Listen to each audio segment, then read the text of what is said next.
You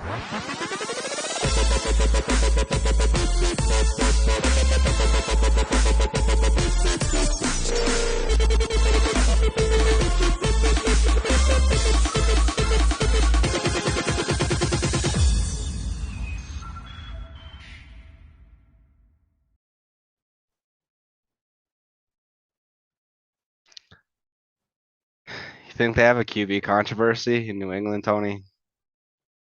Is it a controversy? One QB is looking better than the other. It doesn't sound like a controversy to me.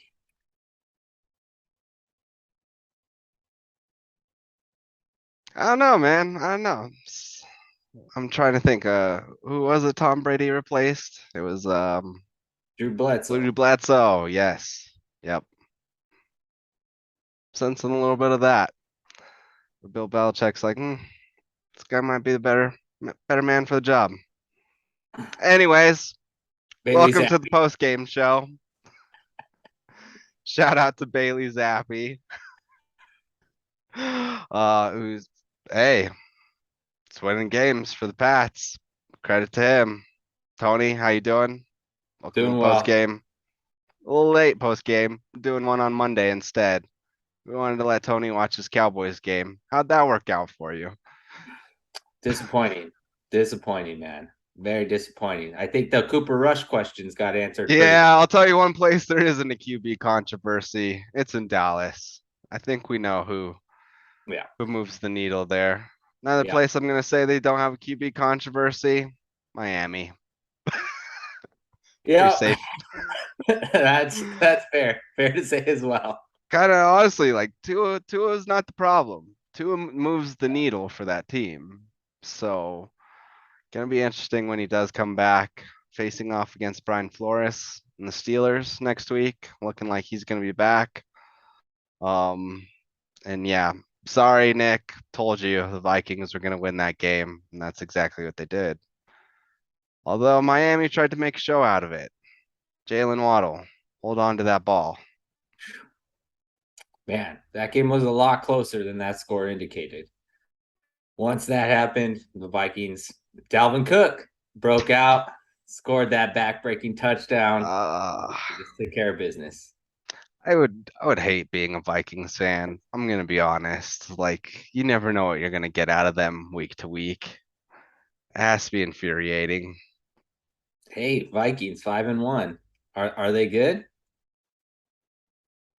Like good-ish. Like I like it's the same like way that you have to give like credit to like the Giants, I guess. Or it's just like, hey, like you're a good team, but I also know you could crap the bed at any given moment. Phony. They just don't lose games. They're phony teams, Like who Billings. is good in the NFC? All right. Eagles. We'll give you a little bit of credit. Jesus Christ. But like I'm sorry. I'll say it right now. You're not winning the Super Bowl. Not happening with that team. Eagles have a lot of the same vibes that the 2015 Carolina Panthers had. I don't think that Jalen Hurts is as good as Cam Newton, and I was really disappointed to see that the Cowboys, I mean, they just turned it over so many times and gave the Eagles a short field. They didn't really make Jalen Hurts drop back to beat them. And I think that there is going to be a team that figures out how to make Jalen Hurts drop back to beat them. And I think that's going to be the kryptonite and weakness of the Eagles. But who's gonna do that in the NFC though, right now? Assume. Packers look like they stink. Tampa Bay is just ugh. But that's not how this league works. You have like multiple seasons in the league. I mean, at this point last year, weren't the Cardinals 7-1 or something? So I mean, and look, and they're getting ready to fire Kingsbury, and they're making desperate moves, all kinds. I mean, we saw them go out there and make that trade today. So let's talk about that one. Well, you brought it up. Robbie Anderson going to the Cards. Basically had a temper tantrum on the Panthers sideline yesterday. And congrats, it worked. Christian McCaffrey, take notes. Take DJ notes on how Moore, to escape. take notes. That team's bad. I ragged on the Steelers as being the worst team in the league. I'm gonna have to give that to the Panthers. They're really bad. Yeah, pretty directionless. And I told you, like we talked about, them never solving that quarterback position kind of really never gave them like a direction or like a focal point so Because they they could like, wanted to build the team around Christian McCaffrey. because you see these other fake teams having success, like the Giants, who you're like, "Ah, this Daniel Jones guy isn't the answer," but look at how they've surrounded him with all these pieces and how they're able to win games with just this coaching and the offensive defensive line play. So that's why they try and build these teams like that. Because I mean, like we're saying, how difficult is it to find a Josh Allen or a Patrick Mahomes? Like those are generational players. It's very difficult to find them. It's not difficult to find a Jalen Hurts. It's not difficult to find a Marcus Mariota. It's not difficult to find Jared Goff's, Baker Mayfield's, Jimmy Garoppolo's. They're plenty in this league. They get replaced every single season.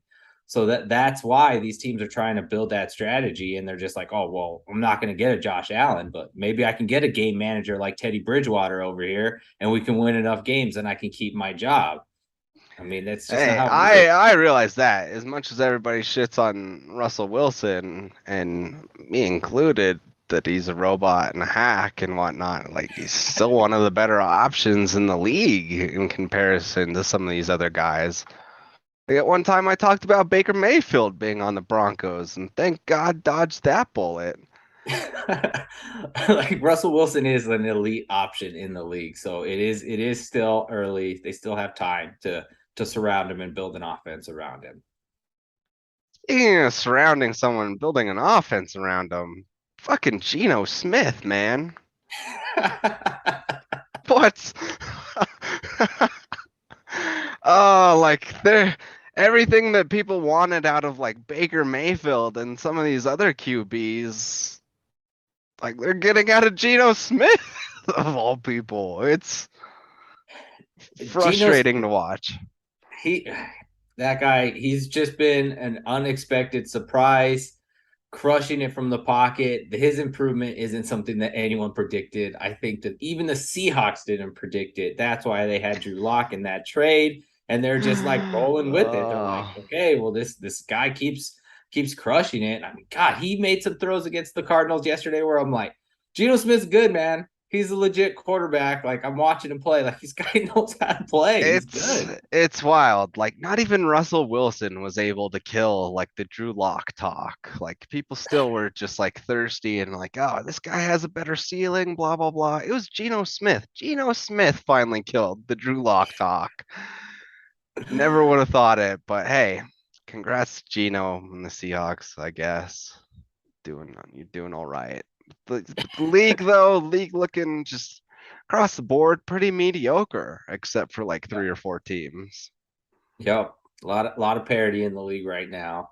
Only those three teams would probably elevate around above everyone else. The Bills, Chiefs, and Yeah. Eagles. As doom and gloom as I am over here in Colorado, like Broncos still have a shot. Like they still have a shot to win that division, to be honest. Like I'm not saying that's gonna happen, but they have a shot. They do. They do have an outside shot to win that division. Like Patrick Mahomes is easily gonna sweep the Broncos this season, but we'll talk about that on later episodes. That Chiefs team, man, they're so different now. They're so different without Tyreek Hill. You can see how much more condensed everything is, and it is all Kelsey over the middle. If Kelsey is not making plays over the middle, they really don't have those receivers that can make those plays. They need to add someone because I think the Bills are going to go after McCaffrey to go ahead and like put the icing on the cake of their roster. And if they do that, I don't think anybody's touching the Bills in the AFC. But I think the Chiefs need to go out there and make a move, man. If the Bills or the Chiefs get CMC, that's not good for the league. I don't want Yeah, that. that's true. Hard pass on that. All right, let's look at some of these other topics. We talked about it a little bit. What's up with the Packers? They stink. They're bad. Like Well, we had Matt LaFleur on the hot seat a couple weeks ago, and it was a hot take by me. And I'm just Aaron Rodgers looks like he's checked out. He looks like he doesn't want to be a part of this team anymore. It's like I signed that big old contract. Don't care. You guys put the roster around me. Won't I retire? He doesn't care. He looks like he's checked out, and that team doesn't have any weapons besides that run game. It's not yeah, good, man. Not Yeah, good. seems like they've kind of done an over reliance on Aaron Rodgers at the moment. That if like they thought that like, oh, and we've talked about it on previous episodes of he makes receivers and blah blah. He ain't making any receivers this year. And even Tom Brady, like at the end, like he needed some, like basically a Pro Bowl receiving squad around him to win it. So looking like Devontae Adams, they should have tried to keep him around, or and it's also looking like Aaron Rodgers, like he should have went to a different team. He needed a change of scenery badly, and yeah, he's checked out because he's seeing the same thing. And I'm not giving credit to Aaron Rodgers, but like in his head, he's probably seeing the same things that he's seen year after year, and he's just like, whatever, I don't care. Do you think the Packers make a move for someone like Odell Beckham Jr.? Would that even do anything for this team? Like they're that bad. Yes, yes. If they had a wide receiver that knew how to play wide receiver and was like a decent number one, I think it would like drastically help that team.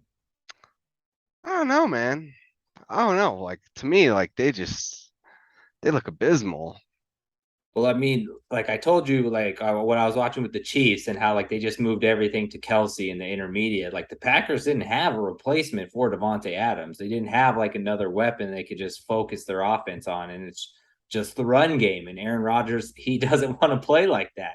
He doesn't want to be a game manager. So I think they have to get a weapon on the outside for him, or else it's just going to be more of the same. And Aaron Rodgers is like in his own head while he's playing right now, and it's just like he's just not the same. They have to get somebody. I don't care if it's Will Fuller. Get somebody that can stretch the field. Somebody, Deshaun Jackson, somebody that's like a credible wide receiver, and then they will have like a legitimate offense again.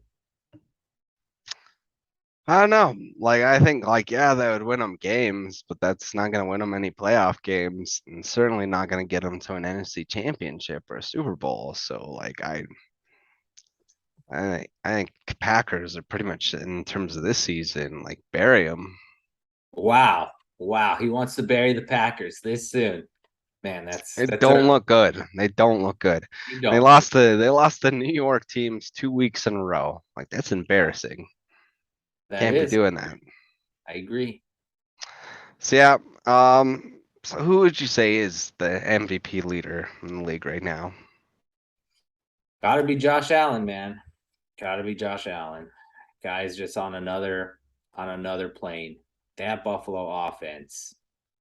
He's leaping over defenders like on key drives. I mean, what are you gonna do? He's like literally jumping over defensive backs, and he has like one of the top three arms in the league. So what? There's literally nothing you can do, and it really seems like they've tweaked and they've perfected that roster. I mean, that Von Miller addition has really taken that defense over the top, and you could see that they were affecting Pat Mahomes late in that game. Yep, Von Miller still got still got some legs underneath him.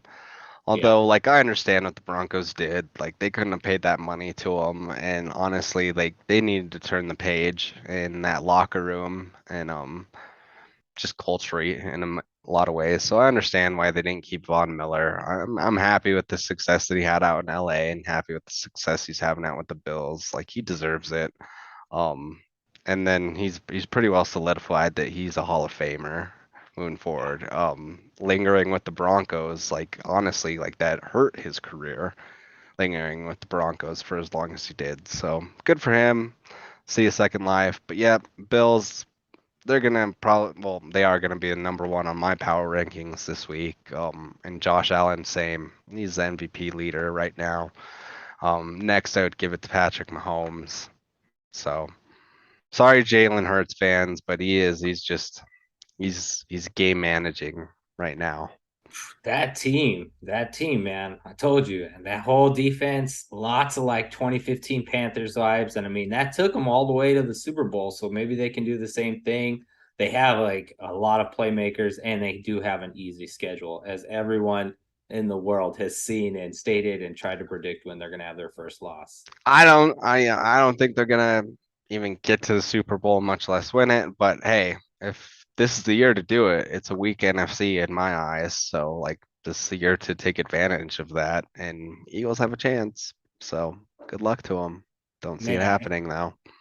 if I'm wrong and the Eagles pull this all out and like they win a Super Bowl with this, like, can you imagine how much that would change the league? Like, how many teams would start trying to find quarterbacks like Jalen Hurts and just like trying to find these mobile quarterbacks? It'd be like college football or something. You'd have like these Hendon Hookers and all these like mobile quarterbacks, Anthony Richardson from Florida, and it would just like, I don't know. I don't know if we're ready for the league to change like that or if it's just going to go ahead and stay the way that it is with the pocket passers. We'll see. Generally, pocket passers get it done, but yeah, like we've seen that in the past where Super Bowl winners can kind of change the direction of the league. Um, Rams, another team, they look bad. Speaking of Yeah. a quarterback that looks like he's checked out, Stafford got that AT&T money. He's out. He's done those, man. He's like, I'm just gonna be throwing pick six. I got the AT&T money. The Rams paid me. I got the ring. I'm good to go. I got my respect. I'm sorry about that, Detroit. You guys enjoy your Dan Campbell experience. Very much. And hey, thankfully we didn't have to watch the Lions or Titans this week. Not good. All right, all right. Um, any final thoughts on week 6 in the NFL, Tony? Mm, I think the Jets are good. I I think both think, New York teams are actually pretty decent. yeah, I think so. I think they're gonna be problems. They're gonna be tough to beat. Like they play that fundamental football, run the ball, don't turn it over, play good defense. That Sauce Gardner guy, man, Like that's honestly like that's awesome to see. Like you've seen Pat Surtain and Sauce Gardner come to the league like basically just like ready, ready to play and like turn around games. So interesting to see how that's playing out in the NFL, seeing like the kind of resurgence of some secondaries yeah, after you like just having these big arms in the league for so long. Like I think this is kind of a Patrick Mahomes, Josh Allen effect of like, all right, like we need like cornerbacks that are ready. We need safeties that are ready. So yeah, it was cool to see him. Cool to see him wear that cheese head after the game as well. Um, Definitely did not make Lazard happy, but hey, Lazard, you ain't cutting it, bro. no, you are not. And you can't be getting beat by the Jets in your own house. So Yes, go sign that. big Oh, time yikes. All right, all right. I have no real final thoughts. I think there's a lot of parity in the league right now. I think things are going to shake out. Like you said, there's multiple seasons in the league, and we're going to see a lot of teams that are just wounded right now that like they're going to get healthy again later in the year. And we've probably buried them in recent weeks and they're going to come firing back. That's usually how it works in the NFL. So see how it goes. Ebbs and flows in the NFL. Tonight's game got the Broncos in Los Angeles, not behind me. I don't know. I think it's going to be in the incompetent coaching bowl in my own personal estimation, and I'm hoping that the Broncos win out. What about your thoughts on tonight's game? I had a lot of problem trying to pick a side. I'm gonna take the total. I'm gonna bet on the over. I don't think the Broncos are gonna look as bad as they looked previously. I think they're gonna come out and look pretty well tonight. I think they're gonna look like they practiced, they've got these routines down, they've had these extra days. So, Like they had 11 or 10 days off. I hope so. yeah, so that's why I just really I can't pick a side on this one. That's why I'm just taking the total. I think there's gonna be a lot of points. Hard to pick a side. I'm sorry, America. Yeah, Um, sorry go guys. go watch House of the Dragon. Yankees are playing tonight too against the Guardians. That's true. That's true. You got some baseball you could watch. That's right. That's right. I thought we were gonna go back and forth between those. It's true. All right. Well, this has been the post game, everyone. Thanks for sticking with us. I hope all you kids have a good night watching something others than Broncos Chargers. Thanks for watching the Sports Buds. Be sure to like, follow, and subscribe.